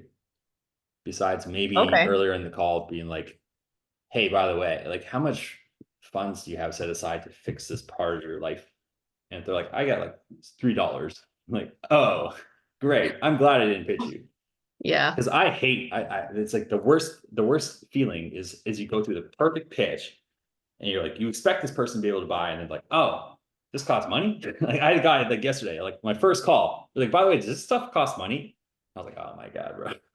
There's a marketing video, it's like 30 minutes long that we have, where it's like, do not watch this video if you make less than 6 figures. And it's like, our program, it like the mastermind's like 23K.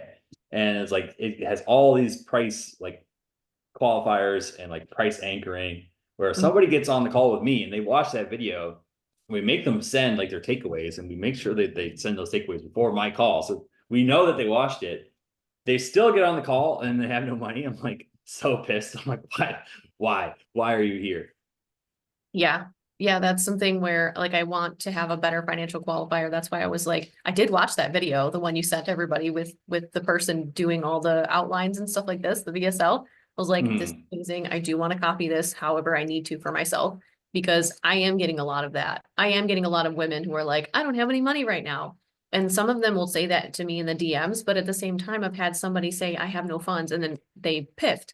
So I was Yeah. like, I really can't believe you when you say you have no funds, Nobody because has money until they know what the value is. exactly, nobody has money. Nobody wants to pay for anything until they understand what they're paying for. So I totally get it. But I'm the same way. Like, I don't know how many hours I've spent on these calls, and people are like, actually, I have like $20 in my bank account. I'm like, what the fuck? Like, Yeah. that is not, you should not have been on this Yeah. call. Yeah. Like, oh, I thought we were just gonna chat and you're gonna give me a bunch of free advice and then I can just go away. Like, Absolutely not. So, okay, so here's another thing for you. So I know Morgan has in her, one of her questionnaires or something about like the actual figure, like this is a mid-level 4-figure investment. Is that something that you would suggest putting in somewhere, whether it's on my application or in the VSL? Like, what are your thoughts on that? you could. It's just like, um, there's like pros and cons. So it's like, the pros are, if people watch that and they're broke, they should cancel the call. Right. Right. It's like, hey, if you can't afford even mid 4 figures to solve this problem, probably not the best fit. I'll, send you some free stuff. Um, the cons are you get less calls, but at the same time, I would way rather take like 2 calls a week with people that are perfectly qualified and close both of them, rather than take 10 calls a week and still close 2. Yeah. Because it's like, I don't want to waste 8 hours of my life talking to people that could have never bought in the first place. Yeah. Like, like, I know at this point, like if I get on a call and the person has money, like I'm going to close them. Mhm. And yeah, I'm the same way. Like I hate wasting my time. Like I value my time. So I'm like, hey, listen, like if I'm getting red flags, like I want to address it immediately and end the call really quickly if I have to. Yeah. I mean, at this point, I just don't have the time to waste. Like, having 11 calls in a week is great, but if none of them close because nobody has any fucking money and I didn't like qualify them enough, Yeah. then I it's a think you joined after I was talking about questionnaires, because the questions that Danny was asking, because um, one of the questions I would ask is like, how much funds have you set aside to fix this problem? Right. Which is like a neutral question. Mhm. Um, versus like, hey, this is like a 4-figure investment. Can you make that? I'm like, you'll get people that like will lie. Yeah.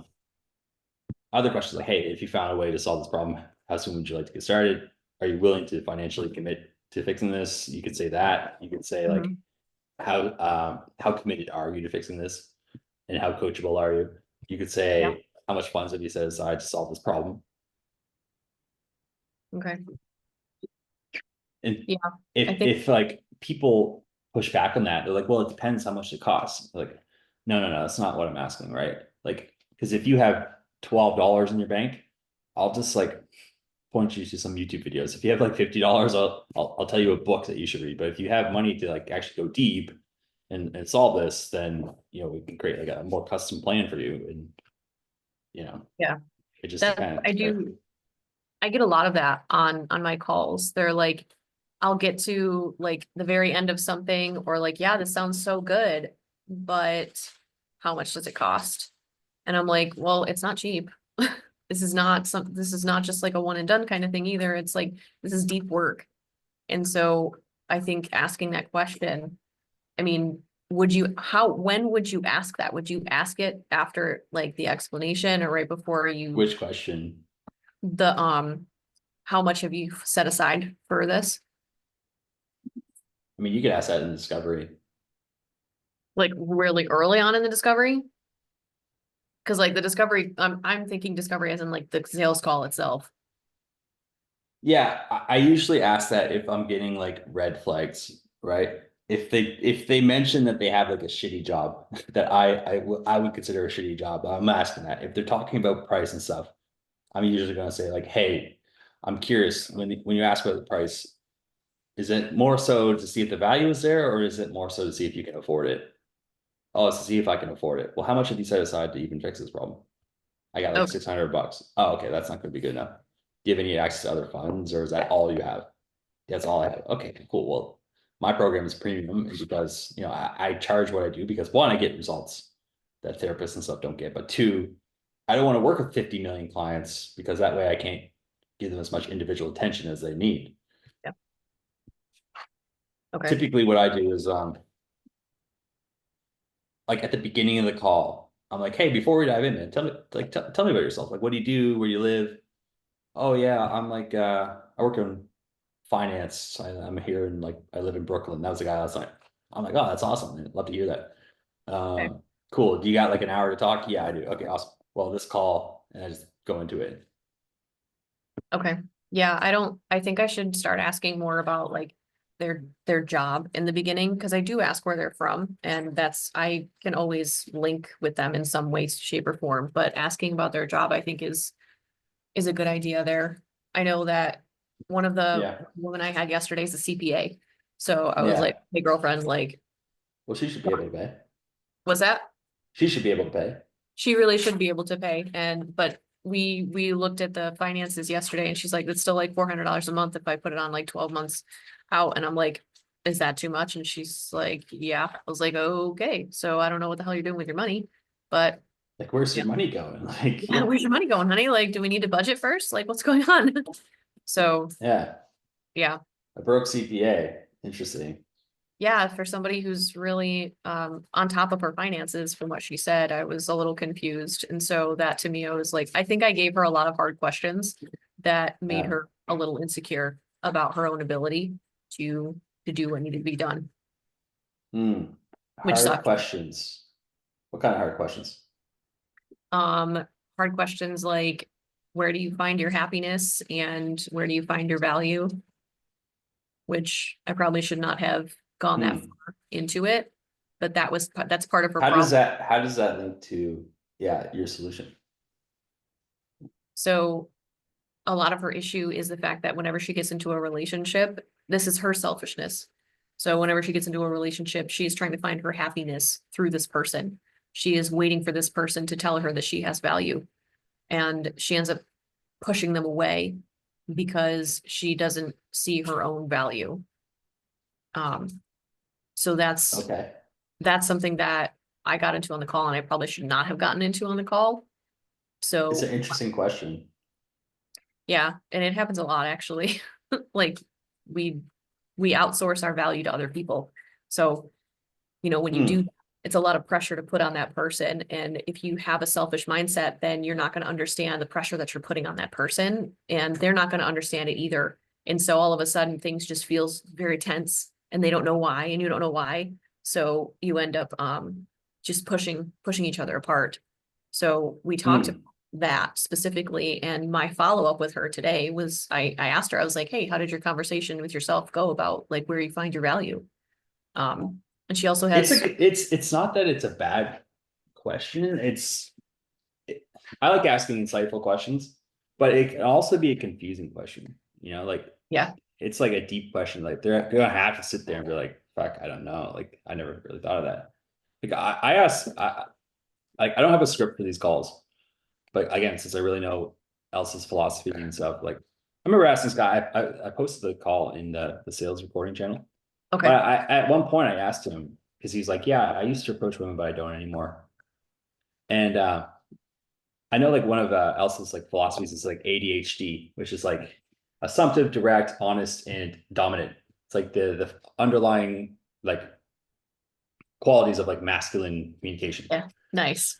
And I was like, dude, does it kind of feel like you kind of like lost? I think it's like, does it feel like you kind of like lost like a bit of your like masculine kind of like essence or something like that?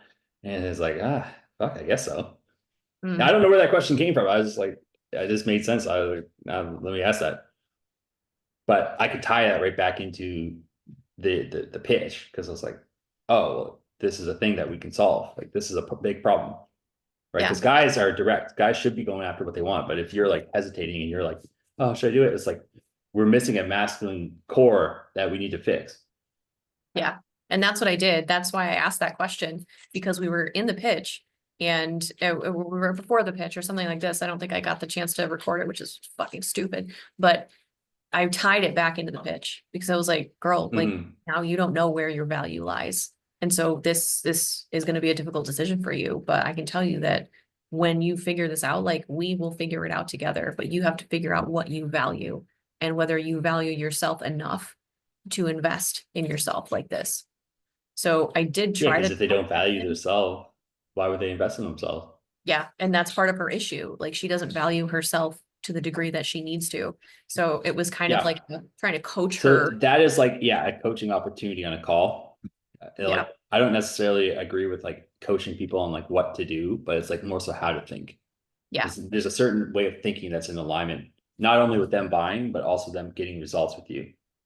Yeah. And if they need to value themselves to have a healthy relationship with healthy boundaries and healthy like give and take and all this stuff, also to invest, like these two things, like they have to be like there has to be a alignment there. So like I would definitely, if I caught them saying stuff like whatever like the symptoms of them not valuing themselves are, I would definitely go there and be like, listen, like this is one of the reasons like the patterns why this happens because it sounds like you just don't value yourself. It sounds like you get all your validation and value from other people. Would you agree? Yeah. Do you think that's healthy? No. Right. Do you want to change that? Yes. Well, why though?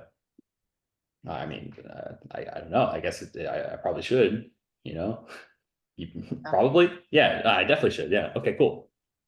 And that's all I would do, go into it. I think I also struggle with asking those point blank questions. Like, Yeah, it's not, the thing is, it's like, it can come across like aggressive, but it's like, it's mostly like you're challenging their way of thinking, not them. yeah. I'm not saying you're a Mhm. bad person, but the way that you're thinking is like it's incorrect with what you want, right? It's like getting them to see that there's unaligned, like they're not in alignment with the result that they want because of the way that they're thinking. Like this is one of your core problems. Like I'm going to solve a lot of these for you. This is just one of them. We need to fix this right now, though. This is like consider this call your first coaching session. Yeah. Okay. Yeah. This is like a do not pass go, do not collect $200 thing. Because it's like, Yeah. hey, if you get all your value from somebody else, it's like one, it's not fair to them. You're just putting way too much pressure on them and it's going to strain the relationship. It's not fair to you. Right? Mhm. Yeah. Can't go through life that way. Do you think you Yeah. can show up better as a person who already values themselves and giving that to somebody else or someone who's trying to take value from somebody else? Oh, probably, I guess the first one. Yeah. Right. So how do you want to show up in the future? Okay, great. You want to show up valuing yourself. Okay, awesome. And at the end of the call, they're like, I don't know, it's a lot of money. Well, hey, you know how you said earlier, you need to value yourself. Yeah, this is the first step. If you don't Yeah. invest in yourself, who will? Mm-hmm. Yep. Yeah, I sent her a message right before our call, so I'm like, I gotta see if she sent me something back. Hopefully she did. Hopefully I'll get back on the call with her and coach her into this. Yeah. Yeah. Damn, Yeah. bro. Okay. I'm gonna let you go. Oh, yeah, sure. 10 minutes of 5. Oh my God. Or wait, are you on EST? Where are you? No, I'm in Atlantic. So You're Atlantic. it's So 5:48. It's an hour ahead of Eastern. damn, there's nobody ever that's ahead of me. I'm always the one that's like the one that's I ahead of, know. but It's like a fake time zone. it's a fake time zone. I'm sorry. Okay. It's all good. Well, thank Basically, you. like in the Atlantic Ocean. Yeah, no worries. Maybe I should come to these calls more often, just get some private coaching. Maybe. That's why I get paid the big bucks.